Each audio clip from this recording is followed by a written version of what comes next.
Hey everybody, welcome back to my channel. I'm your host Iron Frost, and this week, for our second week of our New Year deck profile videos. Now, I know a lot of people have already done these videos before, and there's a lot of them on the internet, but for me, I just barely got the cards to do this now. So, this right now is an updated video for my Magnolia Masques deck profile video. I've seen the sample from the episode where Megumi was facing off against Donji when she became a uniformer because she wanted to get stronger than Big Bro, which, fuck. Just admit, Megumi, you have a fucking crush on the guy, please. I mean, hell, you got fucking jealous when you thought that Yu and Donji was dating, which is kind of creepy. I mean, it might be cute, but still creepy. So during the time when she was, in the uniformers, her deck undergone through a lot of changes, and there are some cards now that she incorporated with Dragontree, Hydragrum series. There are some other cards that are still Sylvan horns, and all that stuff. Now, keep in mind, you guys, this deck is not a complete character deck profile video for Megumi when she became a uniformer. So this is going to be what I think is going to happen when she takes out... She keeps some of her new stuff along with her old stuff. So when I found out that he had a manga version chapter of, I think it's Megumi versus Mirai or Megumi versus someone, she still kept the Calamity Magnolia Masques. So I think she turned that card into her own power. Now, here's what's kind of sketchy. They revealed that Megumi is going to make an appearance in Card Vanguard Divines. And her main unit is a grade 4 Magnolia Elder. So are we still going to be using Magnolia Elder in the deck still? I don't know. But right now, this is not about her. This is about the sample deck video that I have for you guys. Or what I think. Now, when I saw her build in the anime, you guys, I did not agree with the ride line whatsoever. Because basically what it had is... You know what? I'll just let you guys decide on it. Because let's just dive right into the video. Dive, fuck, I don't know. Here's how the deck is for her and how my difference is. Now, for grade 0, we're still using Sylvan Horn Beast Lotte. For our grade 0, for our grade 1, I'm still using Charise. Now, here's the thing that is different about this card. Now, the grade 1, my lineup is not going to be any different. But in the anime, she decided to use Rancor Chain for the grade 1 because she wanted to get an order card. It helps her, make her hand a little bit better. Maybe I'll try that in the future. But for right now, this is pure Megumi's kind of deck. And I believe this is what she could be using in the anime as well. So, we're still using Charise. Grade 2, we're using Lattice still. So we're still using Lattice, but in the anime she uses the Black Tears House Dragon. I believe that card is for restoring back an order card back to her hand, filling it back up, Granted. Now, I don't know about that personally. I think that's why the build is kind of a bit mess. And it does have some cards like Blue Artillery Dragon, Inlet Pulse Dragon. Shit. There's some other cards, but I think that card just does not belong in this deck whatsoever. Now, don't get me wrong, Blue Inlet Pulse Dragon is a very good card to have when you want to put it in the soul, have more cards in the soul, and draw some number of cards. But, I mean, it can be a good or bad situation depending on how you want to use it. But this is just my kind of version of build, so please keep in mind about that. And of course, we are using her grade 3 still, Silverhorn Beast King Magnolia for our grade 3. So this is confirmed ride line for me, and I think this is going to be her same ride line that she had in Overdress.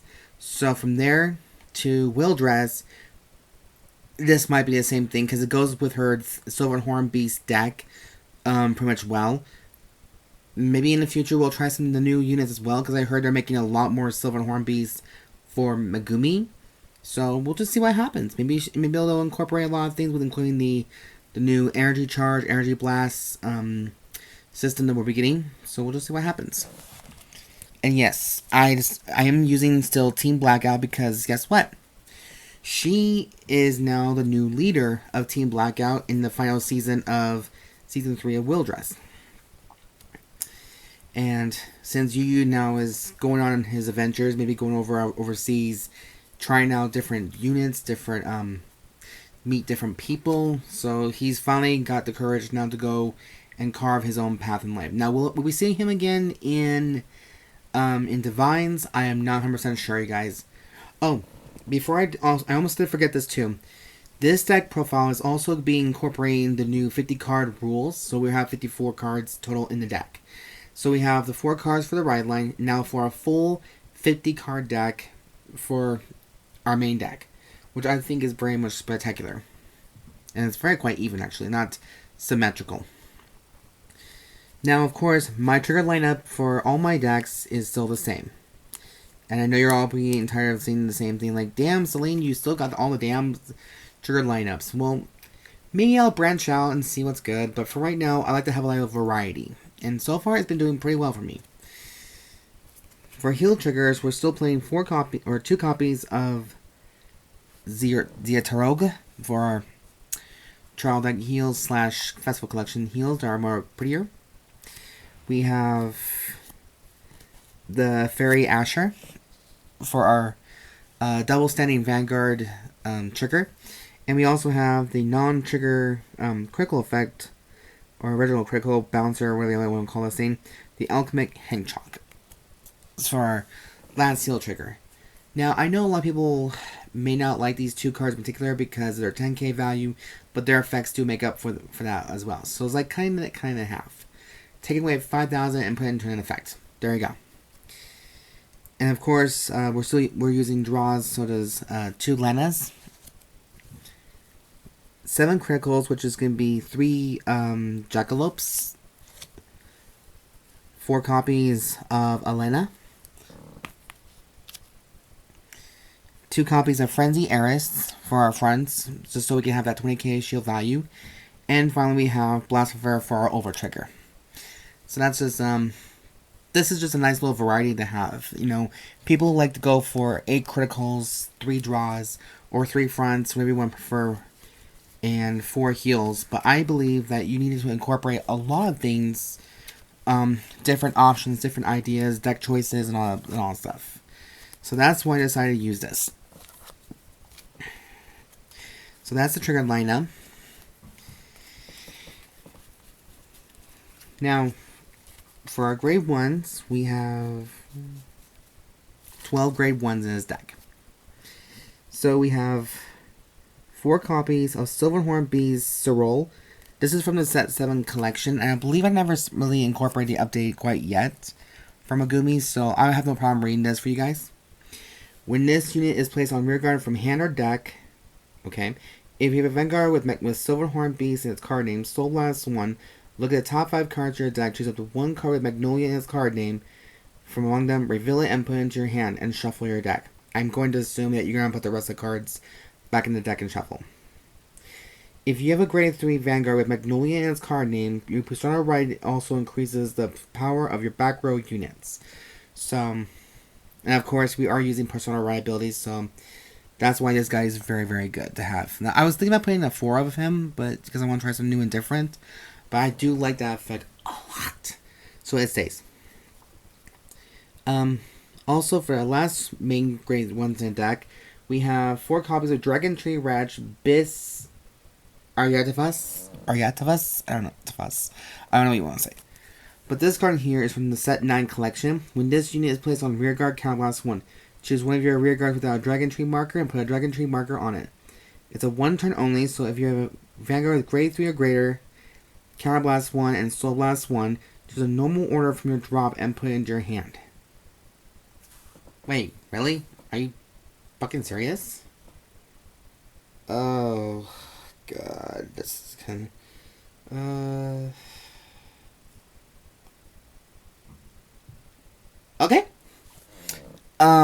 That was a bit of a low blow right there because, To be very quite frank with you, I think the only normal order we do have in this deck is the Mask of Hydragrum. So I forgot to read that little part on my end. But luckily it's a one-turn thing, so if you're welcome to, you can welcome to cut this down by one and make into a three of. But that's like, oh my god, you dumbass. That's what I'm telling myself, because I'm like, you dumbass. Oh well. Sometimes shit happens, but we'll manage it. I think it's safe to say we can use the Mask of Hydragrum anyways from the Soul Blasting, so I think it fit the bill. Next we're playing 3 copies of Custodial Dragon for our complete guards, because even though we do have the original Planora Dragon that we can use for Magnolia, that is actually what's connected to her, personally. But I decided to go through a different route and try to give her the new Custodial and make the deck more different upgraded. And of course, we have the 1 copy of Elementaria Sanctitude. I think this is pretty much all you need. At this point in time, the Elementaria card is a staple to all decks, pretty much. If you guys don't want to agree with it, that's fine. There's always a 4th complete guard. I just think this is a good option as well for those who gain the other hand of triple drive. So that's why it's a good card to have. So that is my Grade 1 lineup, and I'll have to double check that Dragontree Wretch Bison, just to get a little bit of an idea. Oh well, we all learn a lesson. Okay, now for Grade 2, of course, we have 13 Grade 2s in here. Now, these are the dark, what I call Dark Silverhorn Beast. Are you quite finished yet? Damn phone. I'm talking here, and it's being very rude. So, we're using the dark versions of the Dark Silverthorn, or not Silverthorn, Silverhorn Beasts.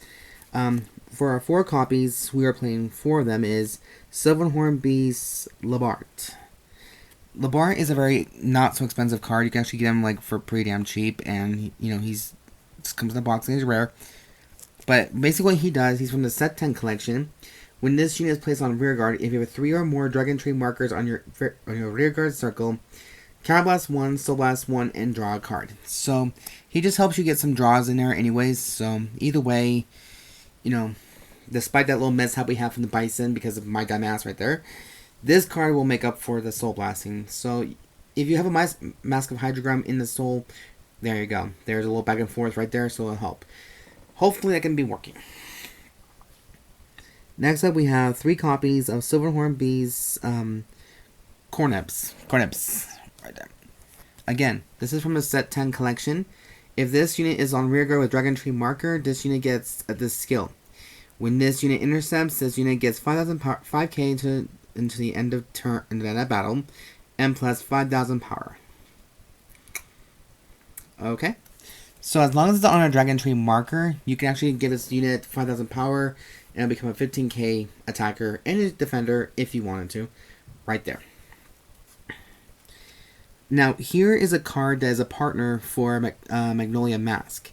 Now, there's 2 of them in here recently, but now I just feel like this one's the best better choice. This is 4 copies of Forest Grow Dragon. Now, this little guy here is from the set 12 collection, so I'm going to read this to you. When this unit is placed on rearguard other than during the battle phase, if your Vanguard is Silverhorn Beast King of Calamity, Magnolia Masques, Counterblast 1, choose a grade 3 or less card from your drop to this up to the same number of Dragontree markers on your rear guard and call them to rear guard. Okay? When this unit attacks, choose one of your Vanguards with Magnolia in its card name and it gets 5,000 power until the end of turn. So you can have this card attack from the back row or up front, whatever the hell you want to do with it. It's like whatever tickle typical, right?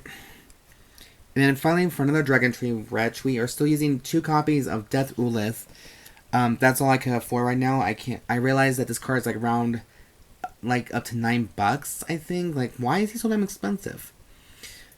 I don't know. At this point, just use what you gotta do. Like, everyone can argue that you can play 3 of these guys. I say play 2. Just keep a little bit of like, make some room for more creativity and more fluency kind of things. Give it a little, how do you say, je ne sais quoi in your deck.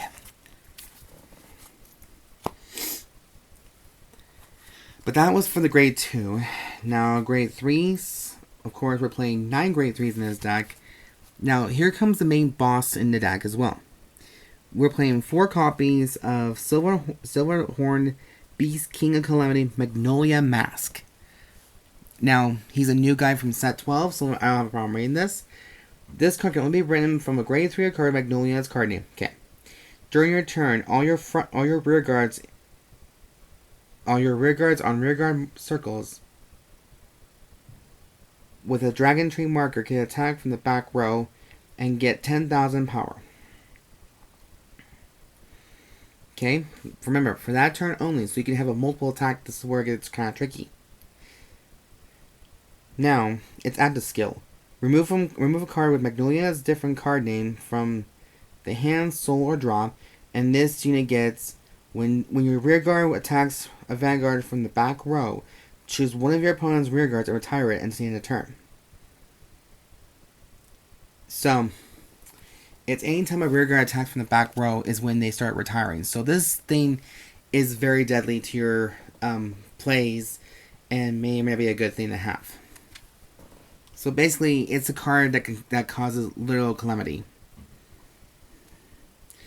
So, of course, the next one we have is 3 copies of the regular Magnolia, just for the Persona Ride ability as well, and 2 copies of the Mask of Hydragrum, because we don't use that many. Since we only have 2 Death Ulifs, I figured 2 Mask of Hydragrums would be okay with this deck as well.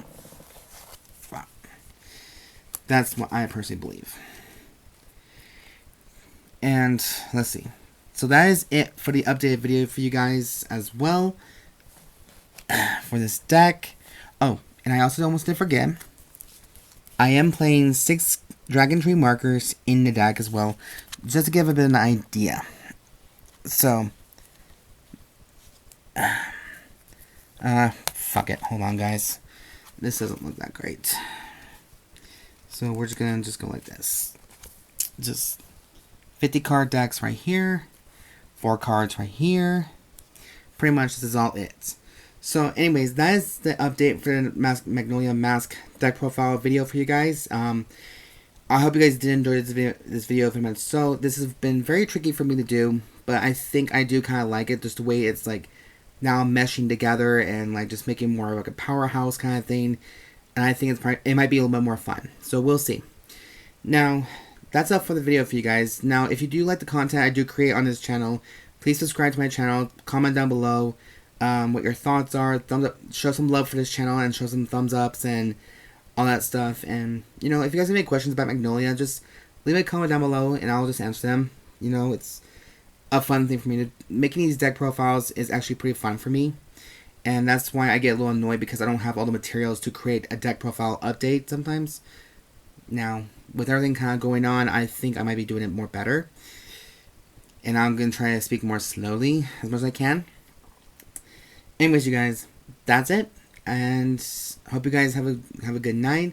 If it's snowing in your guys' area, be safe out there, and I'll see you guys in the next part 2 video. And as always, I've been your host, Iron Frost, signing out.